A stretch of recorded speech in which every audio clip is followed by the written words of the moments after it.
Саламатсыздарбы, урматтуу дыйкандар? Суроо көп болгондон кийин кандай кылабыз дегенде компосту бактерия менен расщеплять эткенди көрсөтүп берейин. Мынакей кык.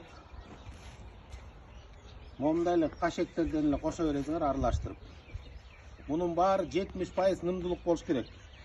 70% нымдуулук болуп, ошондо гана бул жакшы дейт. Өтө суу болсо анда силер момундай калдык, куурай, тикенек, чөп, жалбырак, эмне органика бар баарын кошо бересиңер. Камышты кошо жок кылат бул. Камышты кошсоңор да болот. Момундай үймө кыла бересиңер. Анан улам момундай бактериядан чачып коесуңар. Пропорциясы бул 10 литр 1 тоннага. Ошондо муну момундай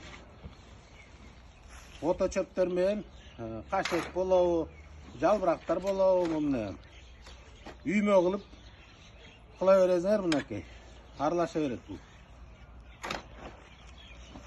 Мына монтип үйүп саласыңар. 70% нымдуулук болуш керек. 70% нымдуулук. Ошондо гана бул иштеп баштайт. Өтө суюк болсо көпкө чейин иштейт. Кургак болсо анда бул бактерия кургак жерден среда обитаниясы кургак болуп влажность жетишпей жакшы иштебейт.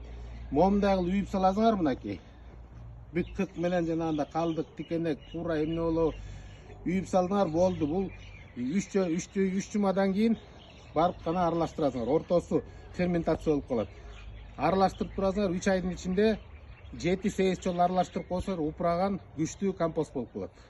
Рахмат.